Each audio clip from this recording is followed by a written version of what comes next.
mohali dumateng panjenenganipun kula aturaken matur sembah nuwun. Adicara ingkang salajengipun inggih menika sambutan ingkang inti ingkang badhe dipun dawuhaken dumateng panjenenganipun Bapak Indrayana wekdal saha panggilan kawula sumanggaken. Matur nuwun. Assalamualaikum warahmatullahi wabarakatuh. Alhamdulillah wa syukurillah wa alhamdulillah wa ala hawla wa la quwata illa billah ma ba'd.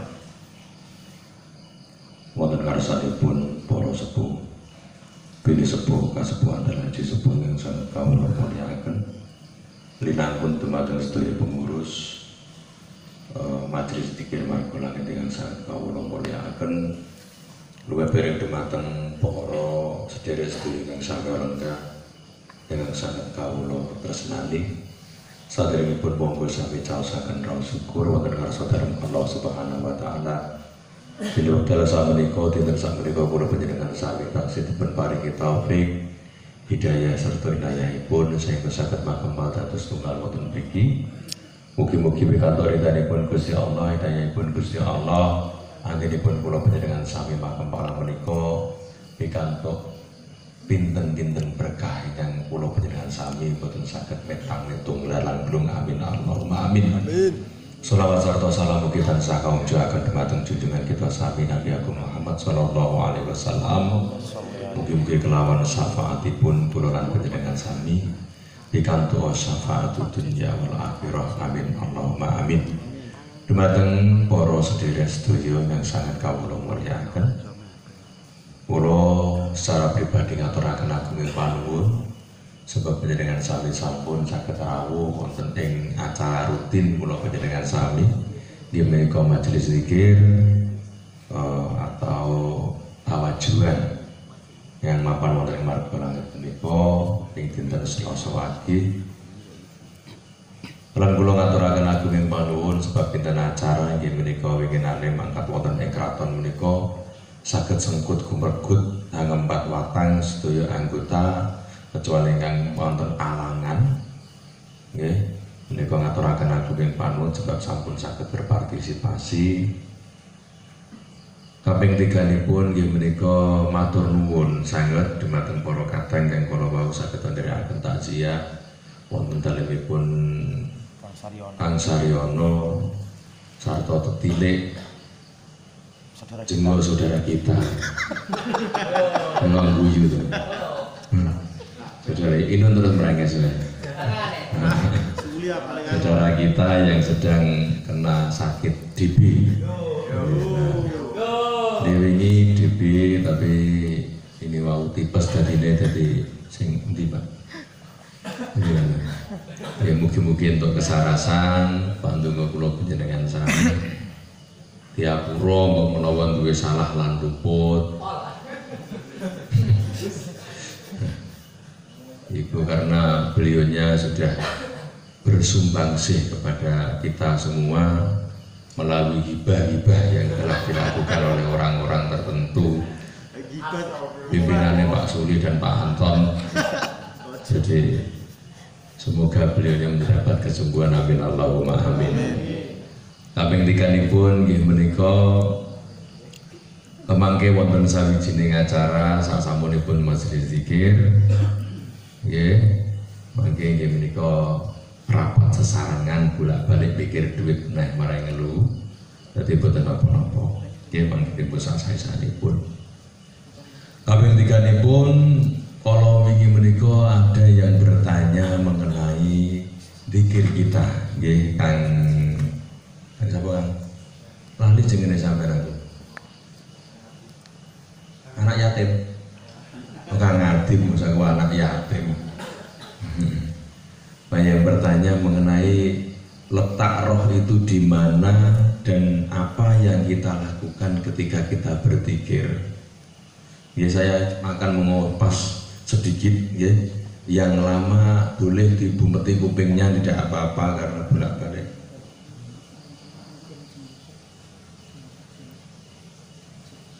Mobil tadi mlebet napa jeng metu Pak?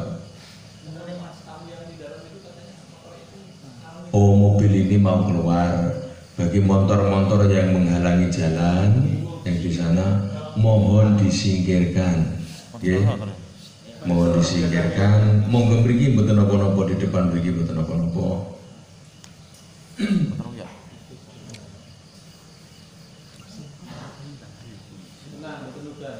Nggih, mboten bakal diudani. Udan ora repot tenang kok. Ya, sambil rekan-rekan kita yang menyingkirkan.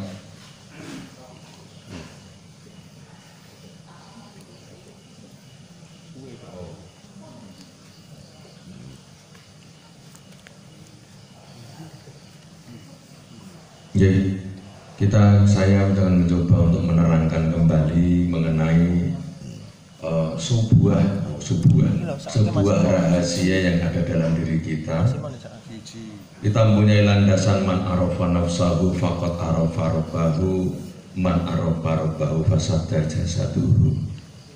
Sopo sing ngerti atau paham tentang dirinya, maka dia akan mengerti akan Tuhannya. Karena Tuhan kita itu mengajarkan welas asih. Kalau bahasa Hindu atau Buddha ya, Mbak Sri ya, sabisata bawantu suhitata, kita ya. Semoga semua makhluk hidup berbahagia. Artinya kita berbismillahirrahmanirrahim. Doa kita menyebarkan kasih dan sayang. Di dalam diri kita itu terdapat sebuah roh. Roh tersebut diikat menjadi satu dan dinyamakan dengan nyawa. Di dalam satu nyawa terdiri dari 9 roh yang terdapat pada tubuh manusia. Apa sih kegunaan atau roh tersebut? Yang pertama adalah roh idhofi yang terletak di atas kepala kita atau di pusat kepala kita. Ya, pusat kepala kita. Roh ini yang bertanggung jawab kepada semua roh yang ada pada tubuh manusia secara rohani. Tapi secara fisik, roh ini bertanggung jawab atas kinerja otak kanan, otak kiri, dan otak tengah. Mungkin ada otak belakang atau apa. Semua yang ada di kepala kita dikendalikan oleh roh idhofi, otak kita. Yang kedua kalinya adalah roh nabati. Roh ini secara spiritual bertanggung jawab atas nafsu alwamah dan nafsu sufiyah atau nafsu sufiyah. Letaknya adalah di bawah pusar 2 jari atau di pusarnya. Roh ini selain bertanggung jawab pada nafsu alwamah dan nafsu sufiyah. Nafsu alwamah itu nafsu keinginan. Nafsu sufiyah adalah nafsu seksual. Bertanggung jawab tentang itu. Kemudian secara fisik bertanggung jawab atas kinerja pencernaan dan kemaluan. Ini bertanggung jawab secara fisik tentang pencernaan dan kemaluan. Jadi kok umpama wetenge loro, wetenge mules dan lain sebagainya bencreten, itu yang bertanggung jawab adalah roh ini, roh nabati. Kemudian ada yang tidak bisa pipis misalnya, atau prostat misalnya, atau tidak bisa turuk misalnya Pak Suli ngono kuwi. Nah, itu yang bertanggung jawab adalah roh nabati. Yang ketiga kalinya adalah roh rohmani, roh yang bertanggung jawab tentang kasih sayang manusia. Roh yang bertanggung jawab pada kasih sayang. Kita welas asih pada seseorang, itu tanggung jawabnya. Secara fisik itu bertanggung jawab pada ulu hati. Ulu hati itu mana ya? Ulu hati itu letaknya adalah di sini. Ulu hati itu apa Pak? Ulung hati, limpa ya. Apa ya? Di sini itu. Iya limpa betul. Ya dari sini. Dia adalah sebagai pembersih yang bertanggung jawab tentang itu. Ya, secara fisik. Kemudian ada lagi yang namanya roh jasmani. Roh jasmani yang terletak di punting susu bawah kiri. Itu nek wong lanang, nek wong wedok ora aja dibandingke punting susu nek wong kadang ono sing pelem telu. Kaya kelindingan tadi aja dipadake itu. Harus standarisasi kita itu laki-laki ya, urutnya di jantung. Ya, urutnya di jantung. Namanya roh jasmani. Roh ini mengendalikan tentang nafsu amarah. Oleh sebab itu kalau kita emosi itu jantungnya cepat dek dek dek dek dek dek dek, dek karena mengendalikan itu. Ya, nafsu amarah. Ya. Dia yang bertanggung jawab atas perkembangan tubuh manusia. Manakala awake dhewe itu hidup, kemudian terjadi sebuah siklus reorganisasi sel dalam tubuh kita, yang bertanggung jawab adalah roh jasmani. Roh yang tumbuh pertama kali dalam tubuh kita adalah roh jasmani. Jadi kita ketika di dalam rahim ibu itu yang pertama kali tumbuh adalah jantung. Nah, di sini makanya dia berperan seluruh tubuh, tidak hanya pada lokasi yang ada. Yang mengatur antara rambut harus tumbuh panjang dan alis yang tidak tumbuh panjang. Mengatur semua tulang sama kanan dengan kiri. Ya, otot panjangnya sama, usus demikian, itu yang mengatur adalah roh jasmani. Yang selanjutnya adalah roh rohani, terletak di atas punting susu 2 jari. Roh ini yang bertanggung jawab kepada pengenalan tentang hal-hal gaib. Ya, pengenalan terhadap hal-hal yang mistik, hal-hal yang di luar nalar kita yang berhubungan dengan roh. Ya, misalnya untuk bertemu dengan leluhur atau menghubungkan dengan roh-roh yang ada dalam diri kita. Nah, ini adalah roh rohani, bertanggung jawab pada kinerja paru paru kiri. Kemudian yang selanjutnya adalah terletak di atas punting susu kanan. Namanya adalah roh robani. Roh yang menghantarkan kita atau menghubungkan kita dengan Sang Maha Kuasa atau Tuhan semesta alam. Jadi harus kita ketahui semua orang mempunyai roh ini. Tidak kok agama Islam kok, tidak kok apa yang lain, tapi semuanya sama. Kita didoktrin atau diberi batasan-batasan itu di agama kita dan agama-agama yang lain, sehingga kita terpecah-pecah. Padahal sebenarnya kita itu sama. Ini yang harus kita perhatikan. Jangan sampai Anda itu fanatik pada satu agama atau yang lain. Ya, karena perangkat dalam tubuh kita itu memang sama. Dan mungkin di agama lain juga ada pengertian yang berbeda, tapi tujuannya sama. Ya, misalnya cakra, gitu. Cakra tidak dikenal dengan agama Islam, ya.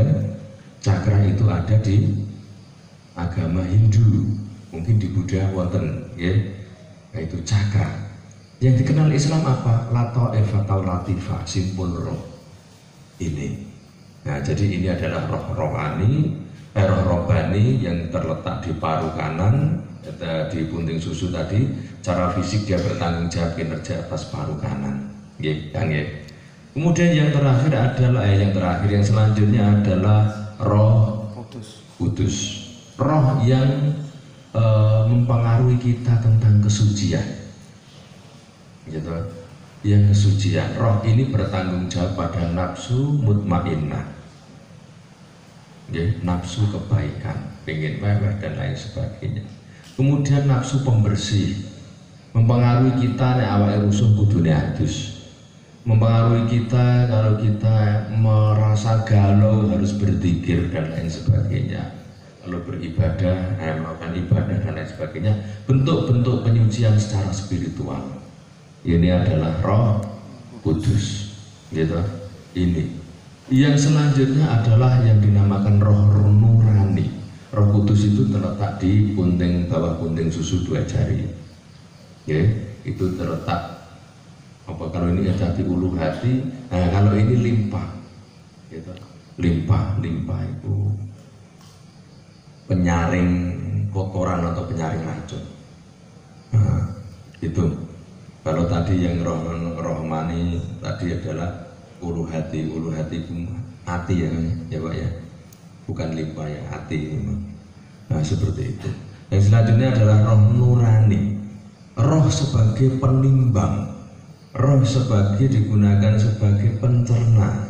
Kalau kita mempunyai suatu masalah atau sesuatu yang dilimbang gunakan roh nurani, roh ini terletak menggunakan pikiran bawah sadar atau pikiran kita dan perasaan. Jadi antara pikiran dan perasaan itu nanti kumpulnya di roh nurani terletak di sini. Ya toh. Mulai di Quran kayak mengatakan bahwa ya tafakarun mikiro, gunakan pikiranmu. Karena pembawaan kita, sanu kita itu adalah pikiran. Yang menghantarkan kita pada baik buruk adalah pikiran dan perasaan. Maka timbanglah di sana. Dan roh ini paling rame. Roh ini paling rame. Ramenya bagaimana ketika ada seseorang lewat yang kita tidak sukai, pasti muni, ya toh. Nah, pokoknya sembuh, pokoknya angger seri ring wong terus angger sapu lae wong kuwi pokoknya elek. Itu adalah ciri khas kita. Dan orang kuwi tok aku yo ngono wong aku yo manusa. Gitu. Siapapun pasti demikian. Mbok saya diarani kiai jambur manen niku lho, misalnya tetap di dalam hati dan perasaannya kalau melakukan sesuatu aktivitas pasti jeronane berbunyi, tidak bisa diam.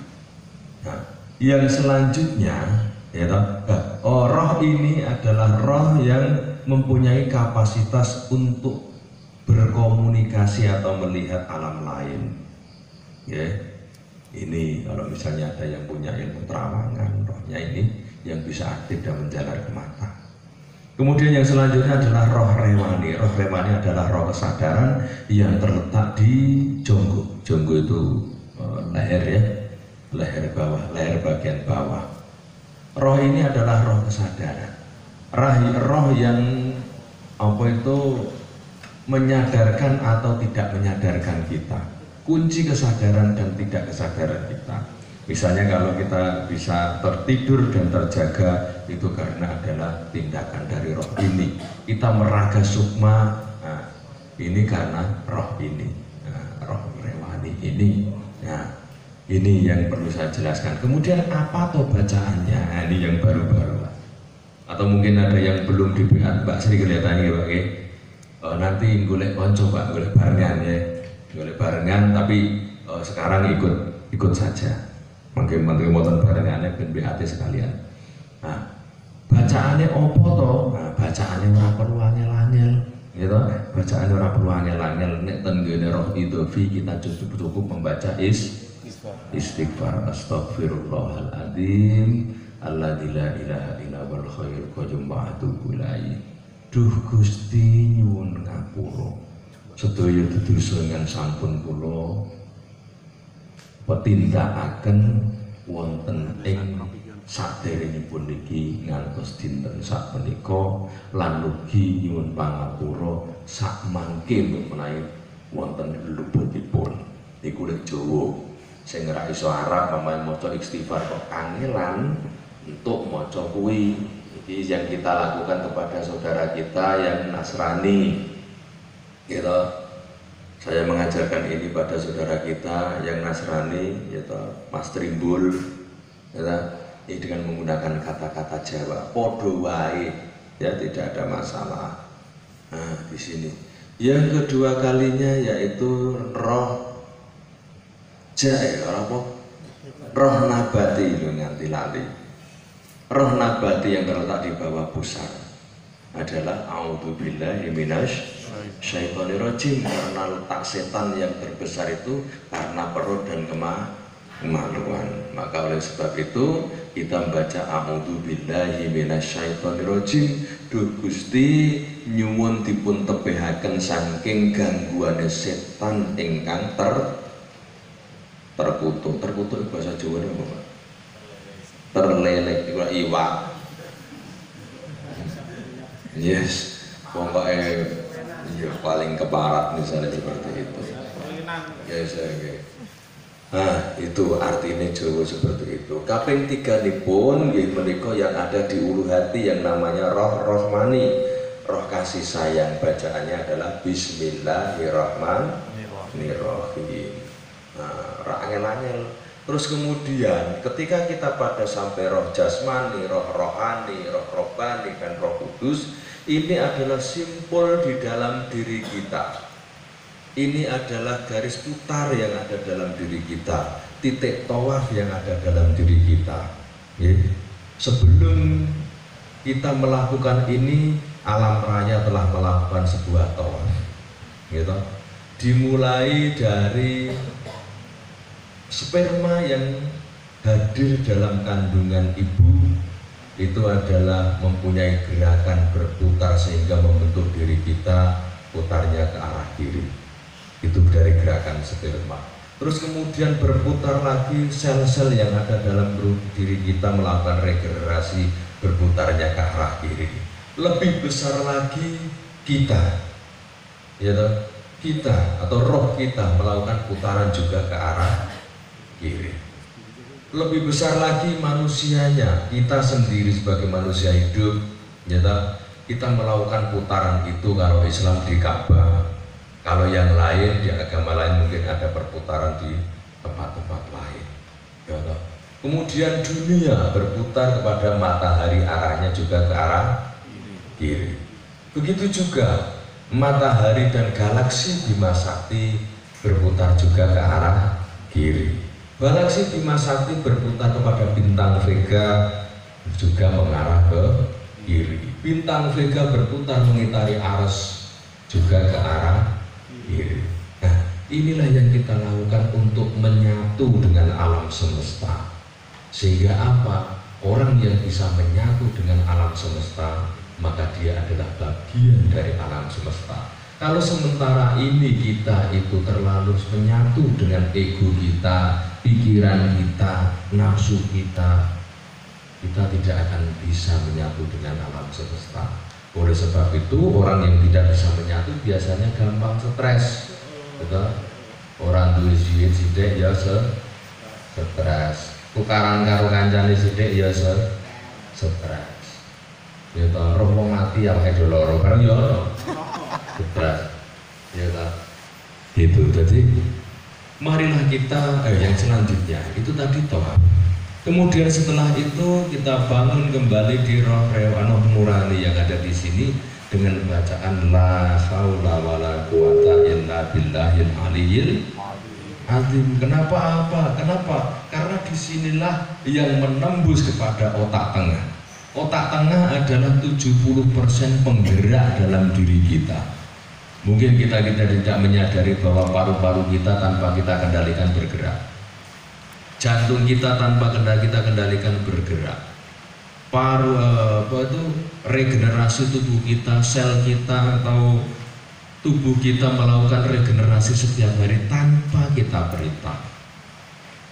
Itu adalah kendali roh, ya toh, yang dikendalikan oleh bawah sadar, otak bawah sadar secara fisik. Nah, disinilah kita harus tahu. Yang terakhir ini bacaan la haula wala quwata illa billahil aliyil azim. Yang terakhir adalah Yahu Allah yang terletak pada roh rewani, roh sukma. Kenapa bacaannya Yahu Allah? Karena Allah telah mengatakan bahwa sebenarnya aku maksudnya Gusti Allah itu lebih dekat dari urat leher. Nah, ini adalah sebuah rahasia. Makanya dia ditopang dengan tulang dua ini. Tulang apa namanya dia ini? Tulang selangka ya, tulang selangka. Ya, letaknya adalah di tengah ini. Ditopang oleh kedua arasnya. Ya, kedua ini. Yang ditopang kembali oleh para malaikat melalui tulang-tulang rusuk dan tulang belakang. Nah, Disinilah rahasianya. Jadi kita harus betul-betul tahu tentang itu. Ya. Oleh sebab itu pahamilah diri kita sebelum kita memahami sesuatu yang lain agar kita lebih tahu. Ya. Roh rewani, roh sukma, hanya roh ini yang bisa keluar dari tubuh kita. Kalau kita melakukan sebuah ilmu yang namanya raga sukma atau kesadaran kita atau sedang bermimpi, kita roh ini adalah keluar dalam diri kita dan bercengkrama dengan roh-roh yang lainnya. Nah, ini adalah sebuah pekerjaan yang sangat unik dalam diri kita yang telah diberikan oleh Tuhan. Oleh sebab itu, mari kita pelajari dalam diri kita supaya kita tahu bahwa Tuhan itu memang betul-betul kasih dan sayang kepada semuanya, bukan ke kita toh, ya, bukan ke agama kita toh. Gitu. Kadang-kadang kita itu saking apa ini? Saking pengen duwe bono akeh, pokoke sing ora Islam mlebu neraka kan ngono ya. Tapi dalam kita tidak. Siapapun yang berkasih sayang, dia akan diselamatkan oleh Tuhan. Nah, di sini mungkin ada pertanyaan. Berarti wis pinter kabeh, iso kabeh, alhamdulillah. Silakan untuk bertanya, terutama yang baru, ya, yang belum paham, yang belum mengerti. Mboten-mboten, berarti wis paham kabeh. Nek mboten wonten, berarti kita melanjutkan kepada dzikir bayang.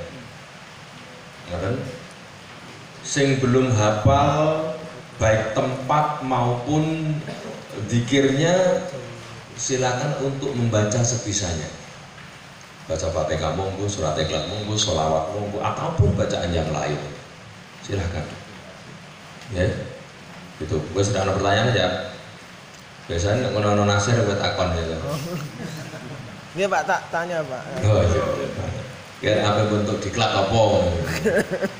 Gini Pak, kalau kita kan kalau bacaan siri sama bacaan lisan itu kan berbeda jumlahnya. Kalau misal kita mau zikir lisan tapi dengan bacaan 14 itu tapi tidak dengan lisan, apakah boleh? Nggih. Terima kasih.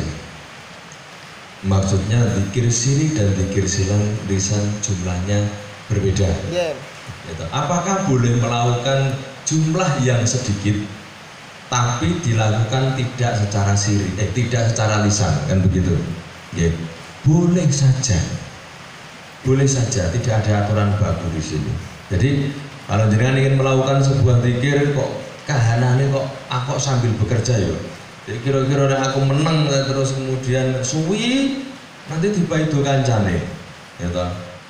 Dipaido kancane. Jadi atau sedang situasi yang ingin merahasiakan itu boleh, monggo silakan. 14 pun dibaca secara siri tidak apa-apa. Tapi di majelis zikir ini fungsinya kita adalah melatih kaweningan. Apa melatih kaweningan? Melatih keheningan dalam diri kita. Dari golaknya nafsu ego yang setiap hari, amarah yang setiap hari kita lakukan, di sini kita berlatih untuk meletakkan semuanya. Di sini kita berlatih untuk mengendapkan semuanya. Kita antara tujuan yang akan datang dan masa lalu yang telah kita lakukan, pada titik ini kita capai dengan titik nol. Kita adalah kosong. Kita adalah nol. Kita bukan siapa-siapa dan kita bukan apa-apa. Kita adalah hamba Tuhan yang mencoba untuk menjadi lebih baik pada hari ini. Oleh sebab itu, kita membersihkan hati kita sebersih-bersihnya. Dengan cara apa? Meditasi. Dengan cara apa? Tafakur. Dengan cara apa? Iktikaf. Ya, di tempat ini, oleh sebab itu kita baca secara sirinya 100 kali. Biar apa? Biar ada hening di sini, hening awas lan eling. Heneng awake dhewe kudu meneng. Hening pikirane awake dhewe kudu meneng, atau niate awake dhewe kudu meneng. Hening awas. Awas itu awake dhewe sebagai penggembala. Ya. Penggembala pikiran kita manakala pikiran kita kemana-mana, kita tutih. Ya toh? Ketika terlanjur yang memikirkan yang sesuatu yang tidak terkendali, kita kita kendalikan, kita candet, gitu. Tidak dibuang atau disingkirkan dan lain sebagainya, tidak, kita kendalikan, gitu. Sak liar-liare jaran kuwi ditaleni, mereka akan lebih bisa tertata. Ya, hening awas artinya kita menjadi penggembala yang baik. Ya, memperhatikan diri kita dengan baik, memperhatikan segala sesuatu yang ada dalam diri kita sehingga kita dapat mencapai titik nol itu. Hening awas lan eling, ingat bahwa kita sedang melakukan sebuah ritual penenangan. Nah, ritual ini setiap agama juga ada dengan cara mereka masing-masing, kita pun dengan cara kita masing-masing. Sehingga mengenai jumlah yang nanti di luar silahkan bebas, tapi di sini kita berlatih untuk mencapai sebuah keheningan, meninggalkan semua gejolak pikiran dan jiwa kita yang telah kita lakukan sebelum ini, dan tujuan kita yang akan datang itu kita lupakan sejenak. Jadi kita betul-betul titik nol. Aku ora ngarep opo-opo dan aku ora sopo-sopo. Nah, ini yang harus kita pegang. Koyo pejangane wayang, ya gitu ya. Nah, mungkin ada yang lain sebelum kita lanjutkan. Kira takon Kang Habib. Bon, alhamdulillah. Kang Aris, aku kudu mau takoni Kang. Ya, tidak ada. Alhamdulillah, semoga hari ini kita menyenangkan. Oleh sebab itu marilah kita awali majelis zikir ini dengan bacaan surah Al-Fatihah. Al-Fatihah.